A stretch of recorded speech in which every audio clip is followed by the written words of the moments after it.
Assalamualaikum warahmatullahi wabarakatuh. Perkenalkan, nama saya Divo Irza Guritno dengan NIM 2505 12044268. Saya sendiri di sini akan mempresentasikan tentang progres dari proyek besar mata kuliah rekayasa perangkat lunak yang sedang saya kerjakan bersama tim. Proyek kami dalam mata kuliah ini bernama Resipark System. Apa Resipark System itu? Resipark System itu sendiri adalah sebuah sistem manajemen parkir dengan ada akses kendaraan perumahan. Sistem ini dirancang untuk menyelesaikan masalah pencatatan akses keluar masuk warga dan tamu.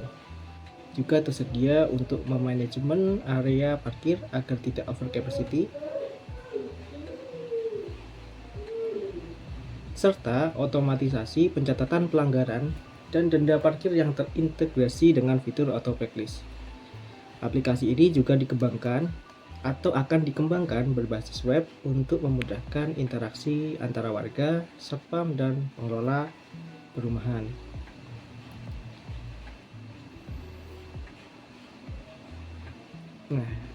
Selanjutnya untuk peran dan tanggung jawab saya di dalam proyek ini, peran utama saya di sini adalah sebagai sistem analis, yaitu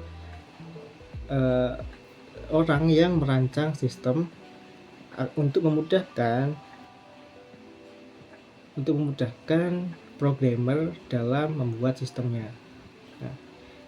Tanggung jawab saya di sini berfokus pada perancangan arsitektur sistem dan penjembatan antara dokumen kebutuhan bisnis, yaitu kita sebutnya biasa SRS, dengan implementasi teknis untuk programmer. Secara spesifik, tugas saya akan meliputi sebagai berikut, seperti merancang Entity Relationship Diagram atau RD dan skema database, juga menyusun spesifikasi data dictionary atau payload API juga. Lalu saya juga akan menerjemahkan aturan bisnis perumahan seperti batas maksimal 2 kendaraan per rumah atau perhitungan denda berlipat ganda, atau juga mungkin maksimal tamu maksimal durasi tamu untuk parkir secara default. Juga saya di sini akan menjadi instruksi alur logika dengan sequence diagram dan flowchart yang siap dieksekusi ke dalam bentuk kode oleh programmer nantinya. Yang terakhir adalah memastikan tidak ada celah logika saat programmer membangun endpoint. Untuk laporan progres pengembangan yang sudah saya selesaikan dalam proyek ini, sebelum itu kelompok kami menggunakan ClickUp yang telah disetujui oleh semua anggota kelompok kami untuk memanajemen tugas-tugas yang akan disediakan oleh PM nantinya. Di week 1 saya sudah menyelesaikan beberapa tugas yang diberikan oleh PM ke saya. Antara lainnya adalah yang pertama, transaksi ERD ke format data payload atau API spec. Ini tujuannya untuk membantu programmer membuat daftar payload API. Contohnya tuh seperti format JSON, kalau mau menambah kendaraan apa aja isinya. Itu agar programmer tidak perlu bolak-balik atau mikir database saat bikin frontend. Contohnya seperti ini.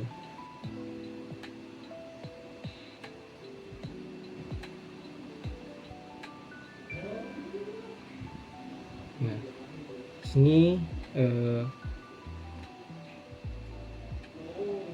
adalah transaksi RD ke format data payload API spec. Di sini ada email, full name, nomor HP, role,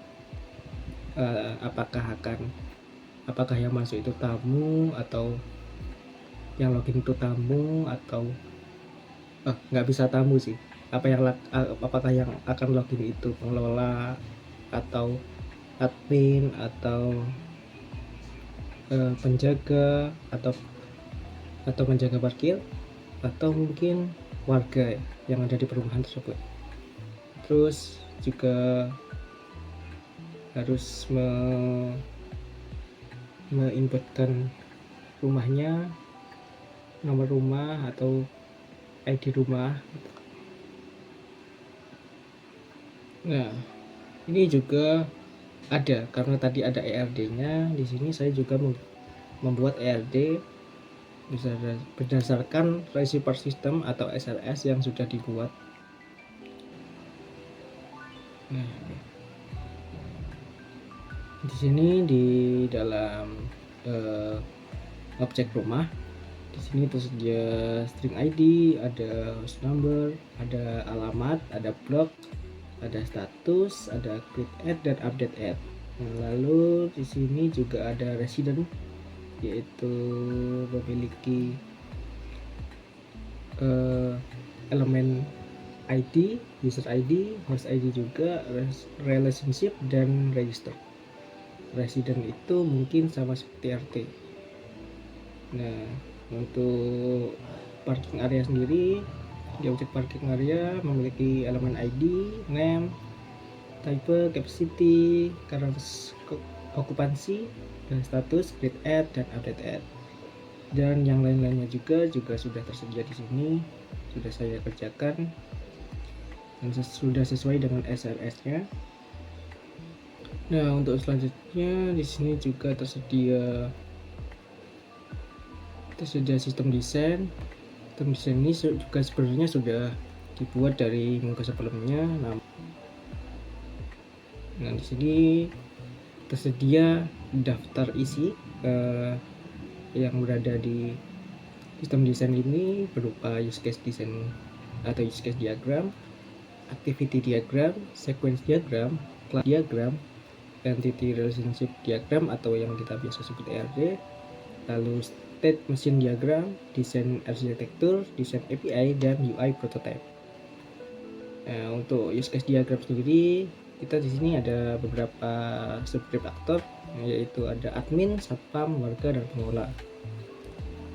Nah, kita di sini juga menuliskan subgroup sistem berupa authentication, manajemen kendaraan, yang kita bisa lihat sendiri apa aja fiturnya, lalu akses masuk keluar, parkir tamu, pelanggaran, dan lain sebagainya.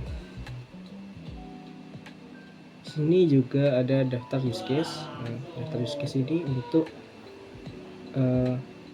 gimana cara untuk cara pemakaian di kasus cara pemakaian.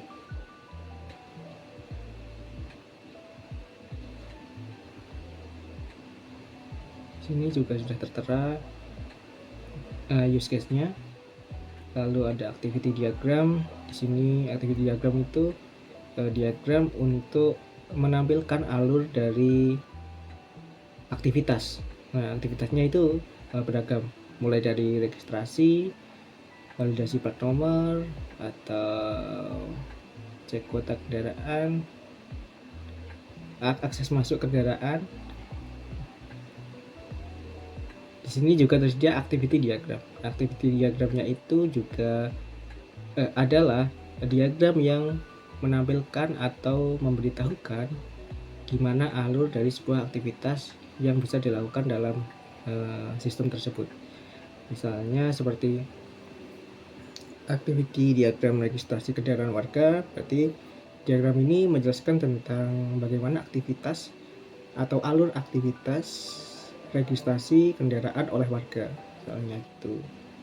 Dari sini juga ada activity diagram akses masuk kendaraan dan lain sebagainya.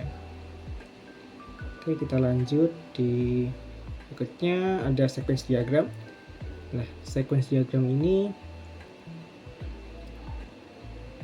menunjukkan diagram yang menunjukkan gimana cara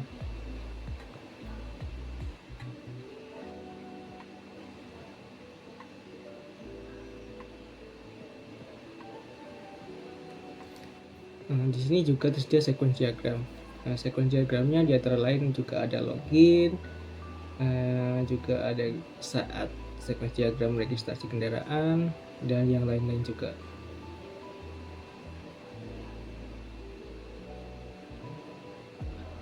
Lalu di sini juga ada kelas diagram.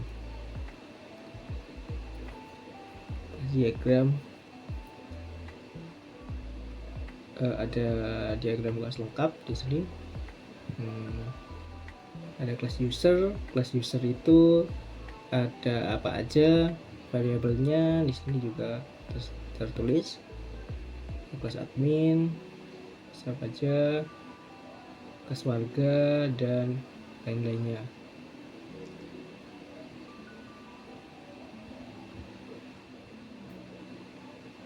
Ada kelas blacklist juga, ada kelas activity log.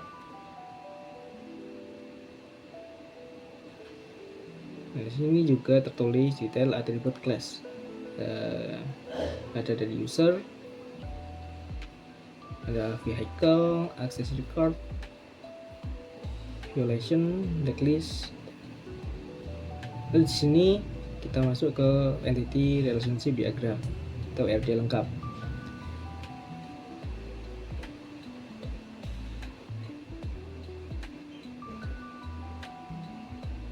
Di sini tertulis ada sebagai user manajemennya, ada user. Di sini ada ID sebagai string dan primary key. Ada username-nya sebagai VK atau secondary key.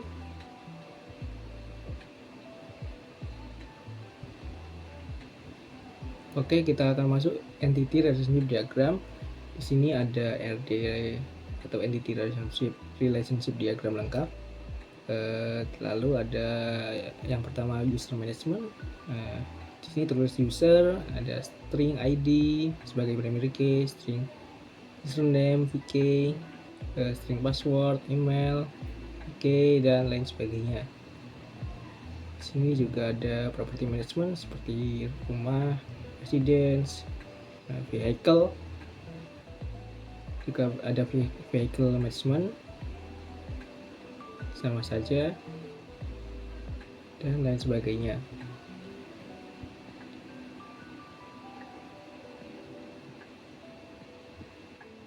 Di sini ada juga tertulis atau tertera state machine diagram. Di sini ada pending aktif, pending saat submit registration atau rejected end, state mesin status kendaraan. Di sini state mesin status akses parkir. Di sini state mesin status pelanggaran, gimana langkah-langkah mesin kalau ada status pelanggaran seperti itu misalnya. Nah, yang ketujuh ada desain arsitektur. Yang pertama ada arsitektur layered entire, itu gimana cara gimana desain arsitektur dari sistem yang kita buat atau program yang kita buat. Di sini ada browser, subscribe client layer, yaitu browser menggunakan web browser. Jika kita menggunakan mobile juga akan tetap di mobile browser. Subscribe presentation layer, packs, kita menggunakan Next.js packs dan atau app router. React menggunakan komponen React komponen, hooks, custom hooks, state, disaster state. Nah, kita juga ada subscript API layer. Di sini roots atau roots, kita memakai API roots, middleware, validation, request validation, dan lain sebagainya. Kita di sini menggunakan Prisma database.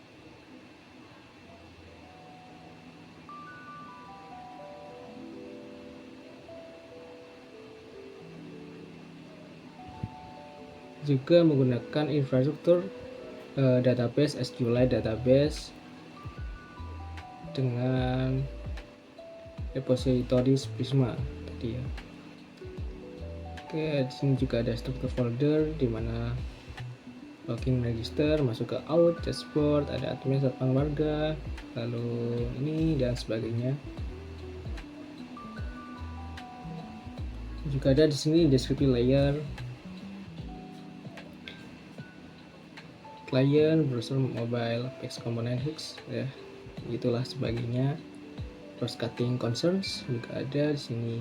Nah, yang terakhir yang hampir terakhir ada desain API. Pertama ada API endpoint overview. Di sini menjelaskan tentang gimana apa aja yang bisa dilakukan untuk dalam sebuah apa saja yang bisa dilakukan atau apa saja metode yang bisa dilakukan dalam sebuah modul untuk mengatas API-nya. Nah, di sini ada post, berarti API out, login. Di sini ada endpoint-nya juga. Metodenya post, dikasih endpoint ini maka akan terjadi login user gitu maksudnya. Dan lain sebagainya seperti itu. Ada detail API specification juga. Di sini authentication API post. Nah, ini detail API specification ini lanjutan yang tadi atau detail yang tadi. Ini API out login, masuknya metode post. Nah, request bodinya seperti ini atau requestnya seperti itu. Nah, gitu dan lain sebagainya.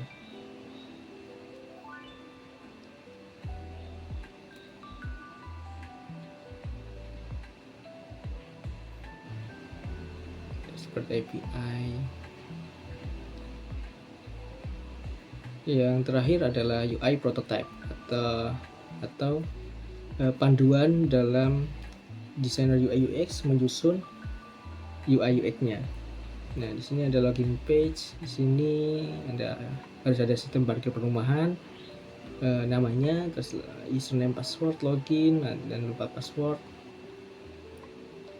Ini juga ada panduan tentang dashboard admin, ada aktivitas terkini, juga ada halaman akses masuk satpam dan lain sebagainya.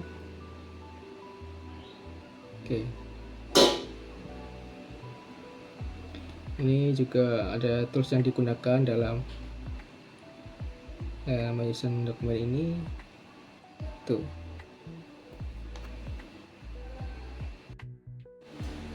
Oke, untuk tugas saya di minggu kedua, tugas pertama saya di minggu kedua ini adalah menyusun pilot API berdasarkan slash API slash vehicle.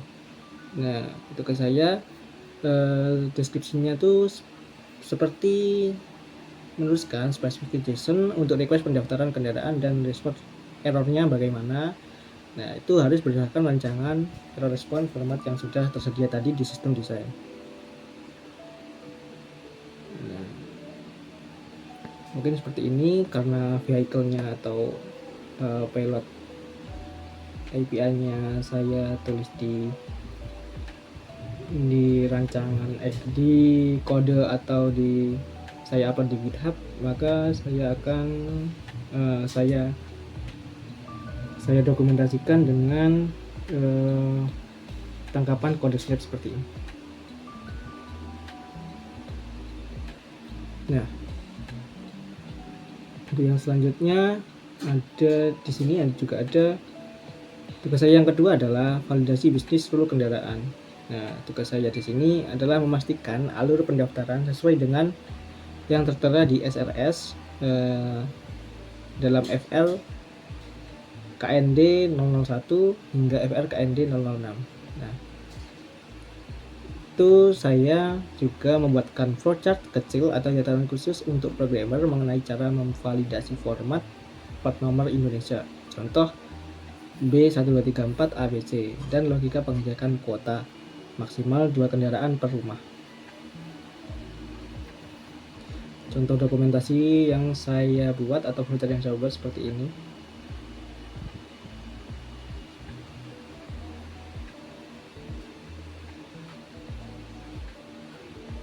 Mulai terima pilot kendaraan LLKND di sini sesuai format plat seperti itulah.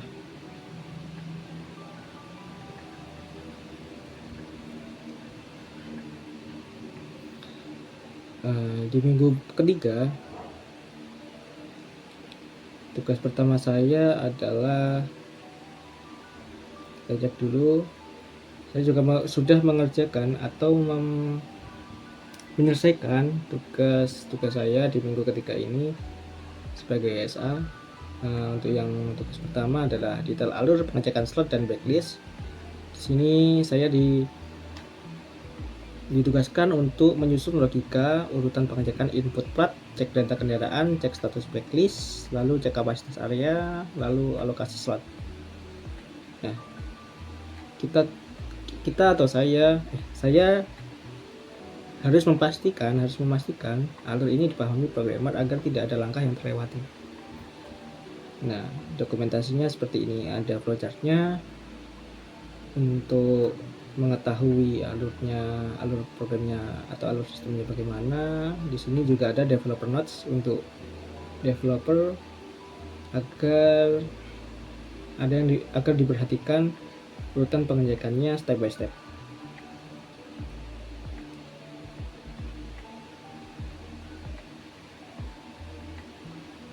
Nah, untuk tugas kedua saya di minggu ketiga yaitu ada spesifikasi form tamu atau guest access. Nah, di sini saya harus mendetailkan data apa saja yang wajib diisi untuk tamu. Nah, tujuannya itu ada bermacam-macam kan, tamu tujuannya bermacam-macam. Ada yang tujuannya berkunjung atau tujuannya menginap mungkin. Nah, dan saya di sini harus menentukan batas waktu default, misalnya itu 8 jam sesuai aturan bisnis yang berlaku di sistem desain maupun di SLS. Nah, untuk dokumentasinya terlihat seperti ini. Ada spesifikasi field form, yaitu kebutuhan data. Kebutuhan data ini yang saya tuliskan ini akan digunakan oleh aktor satpam saat tamu tiba di gerbang. Seperti ini. Di sini juga ada aturan bisnisnya dan logika sistem, pembuatan entitas otomatis, kalkulasi waktu keluar atau expired at, validasi status tamu juga ada di sini. Lalu di sini juga saya menampilkan contoh format pilot API JSON-nya.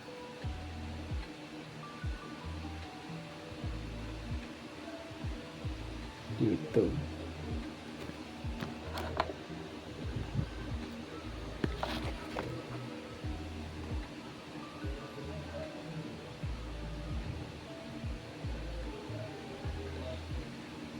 Nah, untuk di minggu keempat saya mengerjakan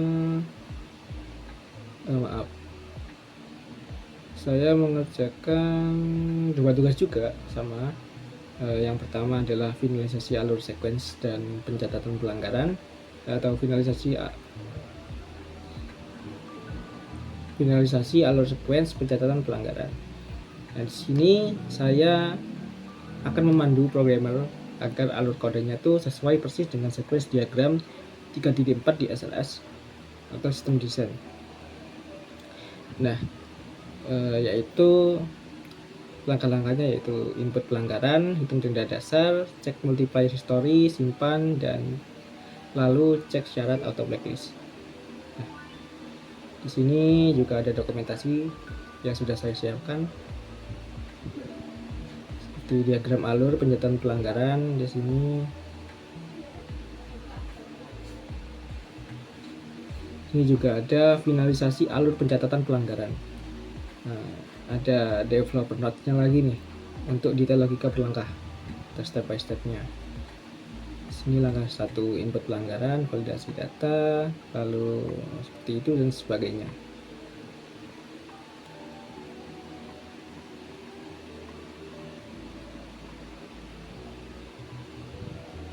Nah, untuk tugas kedua saya di week keempat ini adalah membuat panduan struktur request JSON untuk post API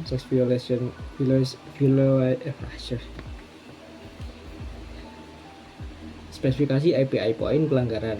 Nah, di tugas ini saya akan membuat panduan struktur request JSON untuk metode post dengan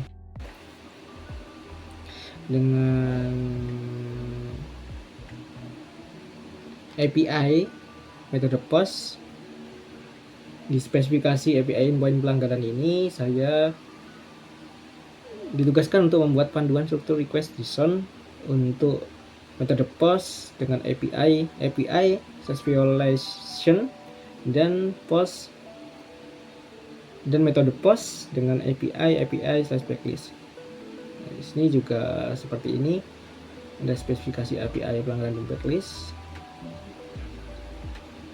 ada dokumennya, dokumentasinya. Di sini request violation-nya seperti ini, ada endpoint post API blacklist seperti ini. Rencana ke depan atau plan ke depannya adalah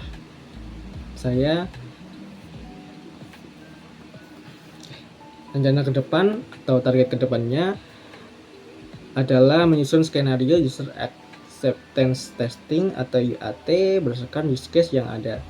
Saya akan memastikan setiap batasan atau constraints seperti validasi format, plat nomor Indonesia melalui regex dan limitasi waktu parkir tamu berjalan sempurna sebelum proyek ini dideploy secara penuh.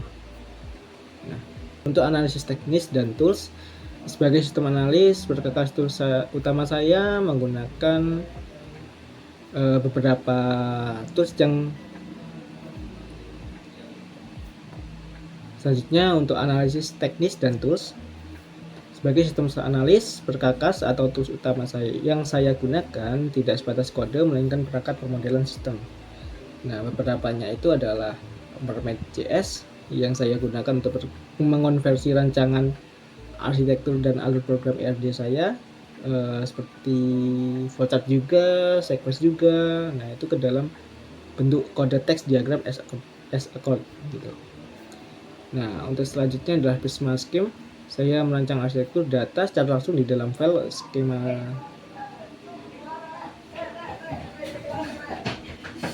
Nah, untuk selanjutnya Draw.io ini saya gunakan juga sepertinya hampir sama dengan Mermaid.js, digunakan untuk ERD, flowchart, sequence. Kendala dan solusi. Untuk kendala teknisnya, saya agak kesulitan menerjemahkan aturan bisnis yang kompleks seperti logika ketika satpam mencatat pelanggaran. Nah, sistem harus menghitung denda dasar, mengecek histori multiplier sebulan terakhir, lalu mengecek apakah memenuhi syarat otomatis di blacklist. Sangat rentan terjadi di bug data partial atau race condition. Nah, untuk solusinya, untuk mengatasi hal ini, saya memecahkan fungsionalitas tersebut ke dalam sequence diagram yang diberikan penonton. Kendala dan solusi. Untuk kendala dan solusi, dari kendalanya sendiri adalah menerjemahkan aturan bisnis yang kompleks. Nah, seperti logika ketika satpam mencatat pelanggaran, lalu sistem harus menghitung denda dasar, ataupun mengecek histori multiplier sebulan terakhir, lalu mengecek apakah memenuhi syarat otomatis di blacklist. Itu sangat rentan terjadi di bug data partial atau race condition. Nah, untuk solusinya sendiri adalah saya memecah fungsionalitas tersebut ke dalam sequence diagram yang diberi penomoran atau auto number yang per fase pencatatannya. Nah, saya juga memberikan instruksi wajib kepada rekan programmer untuk membungkus keseluruhan proses mutasi data tersebut ke dalam satu operasi transaksi basis data atau database transaction agar integritas datanya tetap terjaga. Nah, jika ada satu proses gagal, semua proses akan dibatalkan atau rollback. Demikian presentasi dari saya mengenai progres pengembangan Reciproc System ini. Nah, proses iterasi ini memberikan pelajaran berharga bahwa fondasi analisis sistem yang kuat sangat menentukan kelancaran penulisan kode di tahap development. Terima kasih perhatiannya. Saya Rivo. Assalamualaikum warahmatullahi wabarakatuh.